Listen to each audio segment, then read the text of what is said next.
자, 용진단 하겠습니다. 용산을 진단한다. 이종근 실장 모시겠습니다. 네, 안녕하십니까. 어서 오십시오. 이종근입니다. 네. 예. 박사님 이렇게 화려하십니까? 오늘 이렇게 봄이 오는 그런 느낌? 좀 이 옷이라도 좀 왜 옷이라도 해요? 무슨 그런 겸손의 말씀을. 요즘 이 정치 상황이 너무 어지럽고 네네. 그렇습니다. 그래서 네. 좀 가급적이면 제가 좀 밝게 생각하고 네. 밝게 생활하려고 제 딴에는 노력 중입니다. 네, 뭐 굉장히 화사하십니다. 좋게 봐주셔서 고맙습니다. 네. 그런데 네. 아무리 이렇게 좀 스스로 마인드 컨트롤을 하고 좀 긍정적으로 뭘 보려 그래도 네. 뉴스를 보면 특히 저 종북 주사파 극좌파 세력들이 하는 짓거리를 보면 네. 정말 피가 거꾸로 솟습니다. 그렇습니다. 이런 패륜적인 자들이 있습니까? 그렇습니다. 사실 매번 되풀이돼 왔지만 그러나 볼 때마다 뭐 충격을 금치 못하겠는데요. 예. 지난 11일입니다. 뭐 윤석열 퇴진 집회 뭐 이렇게 표현되는 그런 그 토요일마다 이루어지죠. 집회에서 벌어진 일인데요. 윤석열 대통령 부부의 얼굴을 표적으로 만들고 그 옆에 또 한동훈 장관 얼굴까지 해서 세 사람을 표적으로 만들어서 화살로 쏘는 그런 퍼포먼스를 벌인 겁니다. 경악을 금치 못하겠는 건 첫 번째는 그 벌인 것을 사실 당시에 언론들이 찍은 것이 아니라 자기네들이 자랑스럽게 커뮤니티에 올려서 알게 된 거죠. 그리고 두 번째 경악을 금치 못하겠는 건 그 사진 중에 어린아이로 하여금 쏘게 하고 즐거워하는 장면을 사진으로 담았다는 겁니다. 이들의 그 인식 수준에는 이런 행위가 너무나 정당한 것으로 생각하고 또 이것이 선악의 구분해서 악을 단죄한다 이렇게 생각하는 그런 게 보이지만 그러나 지금 이 행위가 얼마나 지금 말씀하셨듯이 일반 시민들에게 국민들에게 충격을 주고 혐오감을 불러일으키는지에 대한 일말의 그런 고려가 전혀 없었던 행위라고 보였습니다. 이 종북 주사파 극좌파 세력들의 이런 이 패륜적인 짓거리들이 뭐 어제 오늘 일이 아닙니다만. 네, 그렇습니다. 이건 좀 해도 너무한다 싶어요. 지금 저희가 이 사진을 보여드리지는 않겠는데요. 하도 정말 그래서요. 그런데 실제로 윤석열 대통령, 김건희 여사, 한동훈 장관 사진을 이 인형 위에다가 대충 갖다 붙이고 그 인형을 화살로 쏘게 만들고 그러니까 표적지가 된 거죠. 그렇죠. 이 표적지로 만들거나 아니면 대통령 인형을 만들어서 애들한테 두들겨 패게 하거나 이게 그 전에도 있었죠. 그렇습니다. 박근혜 대통령 그 퇴진 때도 박근혜 대통령을 그린 박 있지 않습니까? 바가지를 그 광장에 덮어놓고 아이들로 하여금 깨게 만들어서 깨지면 모두 다 박수를 치고 잘했다고 칭찬해주는 그런 일들이 있었죠. 뭘 안다고 그 애들을 그거 7, 8살짜리 애들 뭐 10살짜리 애들을 몽둥이 지어주고 저 가서 두들겨 패라. 어떻게 이런 짓을 합니까? 이거 뭐 북한이면 모르겠어요. 그렇죠. 북한은 이런 짓들을 자주 하니까. 그렇습니다. 그 북한은 아예 그 사람을 표적으로 해서 미사일 그때 왜 그 대공포 같은 거를 쏘게 만드는 그런 그 처형을 서슴지 않았던 곳이죠. 그리고 우리가 가장 또 기억하는 게 2013년입니다. 김관진 국방장관이 대쪽 같고 늘 자신들에게 가장 그 위협적인 그런 존재이다 보니까 북한의 인민군들을 훈련시키는 광경에서 김관진 장관의 표적을 멀리 세워놓고 총을 쏘게 하는 것을 아예 공개하는 조선중앙TV가 공개하는 그런 장면도 있었죠. 뭐 저는 어렸을 때 김일성이라고 대충 그려놓고서 돌멩이 던지는 놀이는 했습니다. 주적이니까. 네, 그렇습니다. 그러니까 60년대니까 6.25 전쟁이 끝난 얼마 후니까. 그렇죠. 멸공의 가치가 있었죠. 멸공이라는 캐치프레이즈가 이 간첩들, 무장공비들이 계속 침투하고 이승복 어린이를 정말 입을 찢어 죽이는 이 만행을 저지른 그때니까.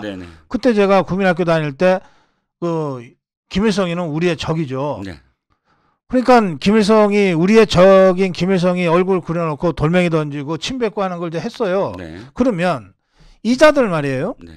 지금 윤석열 대통령, 김건희 여사 그리고 한동훈 장관을 그런 식으로 지금 지금 모욕하고 조롱하는 것 아닙니까? 그렇습니다. 그럼 이자들 머릿속에는 윤석열 대통령이나 김건희 여사, 한동훈 장관은 언제든 죽여도 괜찮은 적이라는 뜻 아니에요. 그렇습니다. 그렇지 않고서야 어떻게 이런 짓들을 합니까? 네. 그러면 예. 대통령과 대통령 부인과 법무부 장관을 이렇게 적으로 몰고 이런 식으로 모욕하고 조롱하는 자들은 우리 체제의 적 아닌가요? 그렇죠. 적이잖아요. 예, 그렇습니다. 적의 적은 적이잖아. 네. 그럼 어떻게 이 적들을 그냥 놔둡니까? 그렇죠. 경악을 금치 못하겠다고 제가 말씀을 드린 건 그것을 판단할 수 없는 아이들에게 학습을 시킨다는 거, 네. 강요한다는 거, 그 점이 참 기가 막힌데요. 이런 행위 자체가 계속 되풀이돼서 끝나지 않은 것. 그러면서도 이들의 입에서는 뭐 차별금지법을 운운합니다. 네. 혐오감을 불러일으키는 발언들, 5.18에 대해서 폄훼를 하는 것에 대해서 뭐 특별히 그런 거 차별금지법을 만든다든지 하면서 자기네들의 행위는 그런 차별금지법의 행위에 1000만 배는 더 극악한 이런 증오의 모습, 증오의 어떤 혐오의 정치를 하겠다라고 하는 것이 얼마나 지금 이중적인가를 보여주는 거죠. 네. 정말 이 폐륜적인 짓들을 이 종북 주사파 이 극자 세력들이 지금 하고 있습니다. 자, 그건 그렇고요. 북한 얘기가 오늘 좀 많은데, 네. 북한의 코인, 네. 암호화폐죠. 네. 이게 지금 적발이 됐고 한미 공조로 현금화되기 직전에 차단됐다는 소식이 있는데, 네. 이게 뭐 북한이 지금 미국과 이 자유세계 국가들, 우리 대한민국이 전면 봉쇄를 한 지가 지금 꽤 되지 않습니까? 그렇죠. 그리고 그나마 뚫려 있던 중국길도 네. 팬데믹 상황에서 상당히 막혀버렸고 그러다 보니까 그야말로 죽기 아니면 살기로 이 암호화폐 해킹에 사활을 걸었던 것 같아요. 네, 그렇습니다. 그 상황 좀 정리해 주시겠습니까? 자, 암호화폐에 대해서 두 가지 지금 큰 이슈를 제가 갖고 왔는데요. 네. 좀 축약해서 설명을 드리겠습니다. 예. 자, 북한이 지난 4년 동안, 그러니까 그 문재인 정권 5년 동안 대북 송금과 관련해서 여러 가지 어떤 방법들을 동원했던 것 같아요. 그러니까 그 중에 하나가 이재명의 아태협도 지금 드러나고 있습니다. 네. 그런데 우리 기억하다시피 김의겸이 천기를 누설했잖아요. 대북 이재명 코인을 지금 수사하러 갔느냐고. 한동훈을 추궁을 했는데 그 전까지만 해도 이재명 코인이 뭔지 몰랐어요. 실체도. 그런데 지금 사실 국정원이 이번에 네. 또 칭찬을 해줘야 됩니다. 한 1년 정도 전부터 이 코인을 추적을 했던 거예요. 그래서 네. 국정원과 그다음에 미국 법무부가 손을 잡고 이번에 개가를 올린 겁니다. 즉 현금화를 하려고 하는 직전에 그것을 적발해서 스톱을 시킨 거예요. 그런데 지금 또 한 기사가 또 나왔는데 네. 이 기사는 뭐냐면 작년에 불법적으로 이 해외로 송금된 가상자산, 즉 암호화폐 같은 그런 자산의 규모가 12조 원이나 된 12조. 예, 12조 원이나 됐답니다. 네. 그런데 특이한 건 뭐냐면 그 중에 70%가 넘는 그 국가가, 그러니까 송금된 국가가 중국이었대요. 아니죠, 홍콩이었대요. 홍콩 중국이지 뭐. 예.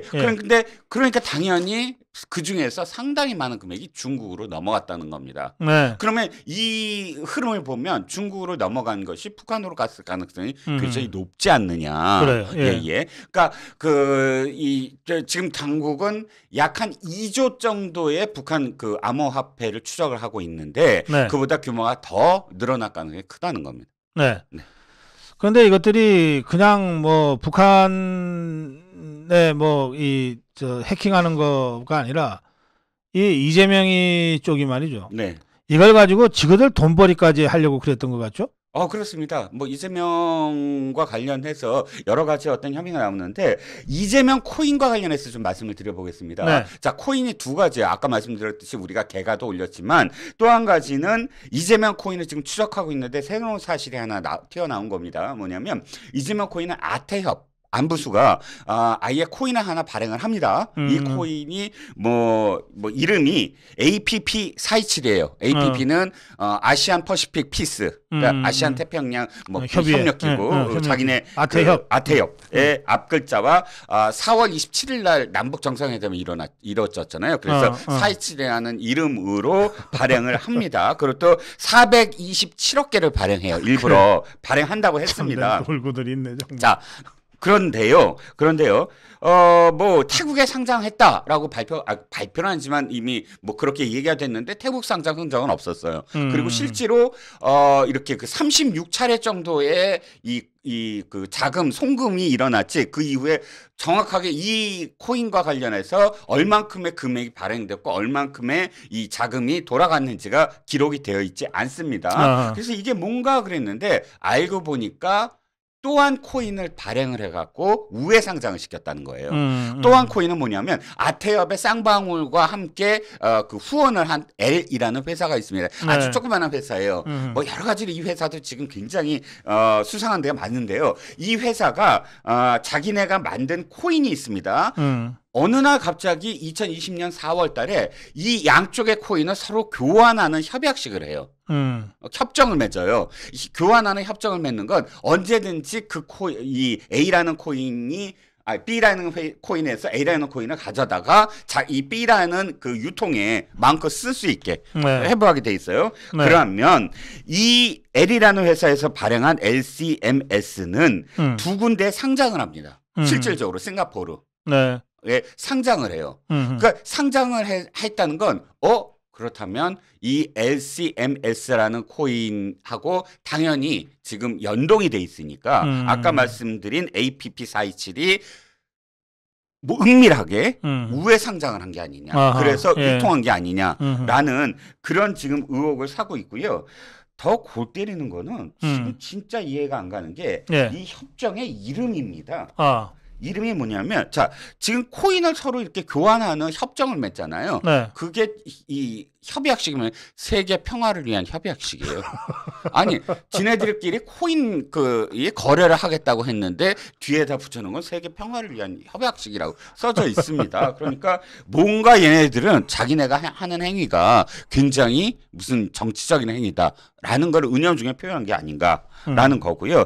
어찌됐든 이 코인 발행과 관련돼서 이건 더 지금 수사를 해야 된다. 왜냐하면 이 아까 말씀드린 APP427의 흔적이 안 보이면서 이 연동된 걸 보면 더군다나 한 가지만 더 말씀드리면 아까 왜 LCMS라는 실제로 상장된 코인 있잖아요. 이 상장된 코인이 100원에서 출발해서 1,400원까지 올라요. 근데 오른 시기가 아주 묘묘 기기묘묘합니다. 기기묘묘해요. 2021년 5월 달에 올라서 2021년 8월 달에 뭐 이게 그 정점이 오르거든요. 한 2, 3개월 만에 14배가 팍 뛰어버려요. 그거 이재명 테마주네. 이재명 테마주죠. 제가 그때 왜 2019년도부터 북한을 어쩐다 저쩐다 하면서 왜 연결되는 시점들이 있거든요. 근데 그 시점에 아주 2개월 만에 14배를 하고 먹고 튄 게 아니냐. 그걸 빼돌린 게 아니냐. 작전에서. 그러니까 더 이상한 건 뭐냐면 거기 SMS에 어쨌든 투자를 했던 사람들이 있잖아요. 공식적으로 상장을 했으니까. 이 사람들이 막 항의를 하는데 이 L사가 뭐라 그러냐면 우리 해킹당했다. 우리도 지금 불법 해킹을 당했기 때문에 우리도 그 돈 돌려줄 수 없다. 이렇게 얘기를 합니다. 피해자 코스프레까지. 피해자 코스프레까지. 그러니까 이게 엄청나게 지금 이상한 거예요. 그래서 이 문제가 이재명 대북 코인이 첫 번째 우회 상장을 했고 관련돼서 이 우회 상장을 시켜준 그 코인의 그 수익금이 어디로 갔는지 행방이 이럴 수도 있어요. 이것들이 이렇게 코인을 상장해 놓고 해킹하도록 다 뭐 비밀번호니 뭐 이런 거 있을 거 아니에요. 이런 걸 북쪽에다가 다 갖다 줘갖고 아예 해킹 당한 것을 위장을 해서 거의 그냥 갖다 바치는 식으로 혹시 한 건 아닐까요? 굉장히 지금 이 합리적인 추론을 하신 거예요. 왜냐하면 제가 첫 번째 코인을 말씀드렸을 때 우리가 국정원과 미국 법무부가 덮친 게 바로 북한 해커들이 해킹으로 탈취한 암호화폐 금액이었거든요. 그렇기 때문에 일부러 네. 뭐 해킹 할 수 있게 만들어주고 그 돈을 북한으로 이렇게 빼돌리는 그런 수법으로도 충분히 해킹이 가능하죠. 알겠습니다. 네. 예. 자, 또 다른 황당한 뉴스, 그러나 이건 어쨌든 바로잡는 뉴스입니다. 네. 그 문재인 정북 좌파 정권 때, 네. 그 육군 사관학교에 그 전쟁사, 북한학, 그러니까 전쟁사면 6.25 전쟁사죠. 그렇죠. 이거가 그동안은 당연히 필수 과목이었는데, 네네. 이게 선택 과목으로 바뀌었다는 거예요? 그렇죠. 육사생도들한테? 그렇죠. 분노할 수밖에 없는 게 뭐냐면 필수 과목 중에 3과목이 선택 과목으로 바뀐 겁니다. 첫 번째는 지금 말씀하신 6.25 전쟁사입니다. 이건 사실 그냥 단순히 강의실에서만 배우는 것이 아니라 실제로 전쟁터, 그러니까 그 역사 있는 그 전쟁터 있지 않습니까? 거기에 직접 가서 그 지형도 보고 하는 그런 실습도 있는 그런 과목이었어요. 지금까지 육사 역사상 무조건 필수 과목이었습니다. 그리고 나머지 2과목은 뭐냐면 전쟁과 전략, 북한학, 이 2과목은 안보관, 대국관. 그래요. 여기에 연관된 항목이었어요. 이 3가지를 선택 과목으로 했다라는 건 북한과 관련해서 우리가 주적으로 가르치지 않겠다. 아니 그러니까 라는 그 속셈으로 2019년도에 그 선택 과목으로 문재인 정권이 바꾼 겁니다. 그러니까 북한 과목도 안 듣고 6.25 전쟁사도 안 듣는 그 육사 생도들한테 장교 계급장 달아주고 우리 군을 맡겨왔다는 거 아닙니까? 그렇죠. 뭐 이런 황당한 일이 있냐고요. 그렇죠. 그런데 이제 일단은 2019년도부터 바꿨고요. 지금 2024년도 아닙니까? 2023년이죠. 다행스럽게 6.25 전쟁사를 배우지 아니한 첫 번째 인간할 지금 학군이 학기가 이번 4학년이었어요. 아직 졸업 안 했다는 거죠. 그래서 그러니까 아직 인간 안 했다는 거죠. 인간하기 직전이라는. 그렇다 하더라도 좀 보니까 이게 79기 육사 79기 전체 중에서 75%인 210명이 선택 안 했다는 거 아니에요. 그렇죠. 280명 중에 210명이 선택을 하지 않았다는 겁니다. 아니 이게 뭐 하는 짓이냐고요. 그러니까 뭐 문재인 좌파 정권이 종북 주사파 세력이 이런 짓을 자행을 했죠. 할 수는 있어요. 그럼 뭐 이것만입니까? 우리나라 무너뜨리려고 얼마나 많은 짓을 했습니까? 할 수 있어요. 그렇다고 해서 우리 군의 이 기둥이 되겠다고 군을 선택한 육사 생도들이 어떻게 6.25 전쟁사, 북한학 이런 거를 선택이라고 그걸 선택을 안 합니까? 아니 이런 이 정신 나간 사람들한테 이게 무슨 뭘 믿고 소위 계급장 달아줍니까? 아무리 보충 수업이라 그러지만 이게 보충 수업 자체가 이게 얼마나 이게 쪽팔리는 얘기입니까? 네. 그렇습니다. 지금 4학년생도 받지 아니한 210명에 대해서 동계 교육을 통해서 보충 수업을 하고 있는 거고요. 지금 학제를 봤더니 4개 과목의 필수가 있는데 이 중에서 하나를 선택하게 돼 있는 그러니까 4개 과목의 필수가 있고요. 국방 전략, 지휘 관리, 군사과학, 군사공학 이건 필수입니다. 그런데 국방 전략을 선택한 학생들에게만 이 필수로 따라붙었대요. 이 6.25 전쟁사가 나머지 과목을 선택한 학생들에게는 선택으로 이제 뭐 했다라고는 하는데 물론 역사관 국가관이 없는 군인들 그거 어떻습니까? 그렇죠. 그리고 그 전쟁사는 그냥 전쟁 잘하면은 그냥 이 싸움 잘하면 그냥 전쟁공학 잘하면 그러면 그냥 소위 계급장 달아줘요? 제가 기억하는 건 육사의 존재 이유가 사실 6.25 전쟁이었거든요. 그렇습니다. 공사, 회사 모두 다 그 이후에 우리가 제대로 우리의 어떤 그런 아픈 그런 전쟁을 되풀이하지 말자라고 제대로 우리가 지금 임관을 시키자, 위관급을 시키자, 사관을 배출하자. 그게 이 뿌리가 자체가 전쟁으로 인해서 생겨난 것으로 저는 기억을 하는데요. 제가 지금 그 선택으로 돌렸다고 해서 6.25 전쟁사나 북한학을 선택하지 않은 육사 생도들을 지금 제가 비판하는데 네. 저 사실 이 학생들 육사 생도들을 비판하기에 앞서서 네네. 아니 어떻게 이 짓을 하는데 어떻게 이걸 그대로 따라갑니까 군 지휘부가? 아니 저는 그게 가장 중요하죠. 예. 지금 그것을 받아들였다는 거예요. 네. 그 당시에 최소한 저는 육군 그 사관 학교의 교장은 옷을 벗는 한이 했더라도 저항하지도 않았다는 거고요. 당연하죠. 그 안에 있는 교수들 역시 교수부장 이하, 교수부장 이하 그 교수들 역시 이것에 대해서 이런 방구도 없었고 작년에 가을 정도에 몇몇 정치인들이 이걸 발견하고 문제시하자 이제 이것이 드러났다 하는 것도 정말 이해할 수 없는 과정입니다. 군대 내에서 여기에 대해서 문제 제기를 하는 전혀 단 한 명의 간부가 없었다는 거죠. 저는 그래서 이 윤석열 정부가 뭐 정말 꼭 해야 될 일 중에 하나는 군의 개혁이라고 생각해요. 저 동의합니다. 아직도 사실은 군대 내에서의 이 제대로 돌아오지 않았다. 군기라든지 이런 측면에서 그리고 또 지난 정권 때 그것을 무너뜨린 주역들이 아직도 지금 군대 내에서 간부로 있다라는 그런 생각을 갖고 있습니다. 그렇습니다. 네.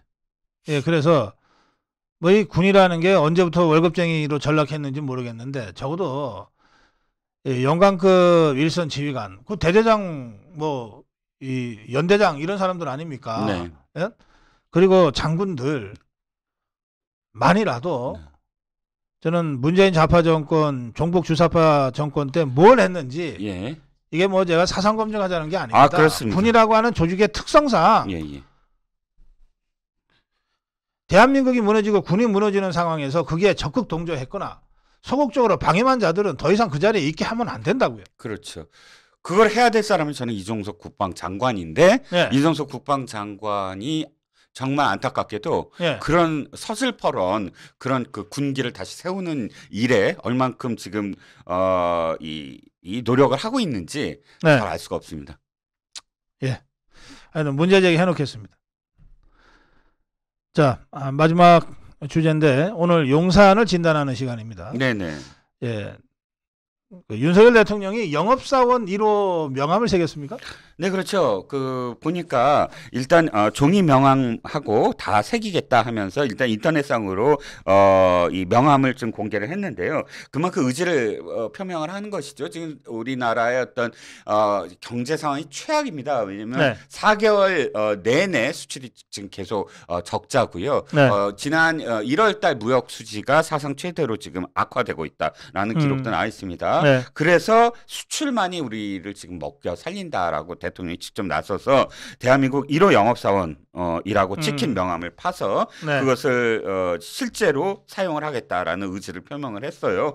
사실 그런 어떤 의지 때문에 지금 기억하시지만 아랍에미리트의 40조 원의 유치, 그 전에 사우디 왕세자와의 그런 투자 유치 40조까지 포함하면 중동 지역에서 한 80조 정도고요. 역대 최고 방산 수출이 이제 약 한 21조 원 정도를 기록을 하고 있는데 이건 이미 기록을 한 것이고 대통령의 명함을 만든다는 건 이제부터 더 많은 어떤 수출을 자신이 직접 기록을 하겠다라는 의지의 표명으로 보입니다.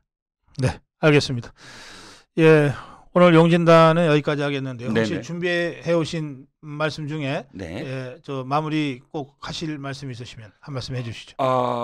저는 지금 뭐 여러 가지가 많이 나옵니다. 뭐 그 이재명과 관련된 너무 많아서 이제 기억도 못하지만 그러나 코인 역시 굉장히 중요합니다. 왜냐하면 기억하시겠지만 북한은 지금 너무나 최악이었고 그런데 늘 생각하기에 왜 저런 말을 했을까라는 뜻 뭐 그 말 중에 하나가 우리 그 기업 총수들에게 냉면이 목구멍으로 넘어가느냐 그 말이거든요. 단순한 모욕이 아니었다라는 생각이 드는 게 쌍방울 바로 쌍방울 같은 기업도 저렇게 우리한테 돈을 주는데 떳떳하게 또는 이렇게 지금 이재명 같이 의혹입니다만 숱하게 코인이라든지 뭐 해킹이라든지 이런 방법으로 이렇게 돈이 들어오는데 너희들은 뭐 하고 있니? 이런 뜻이 아니었을까?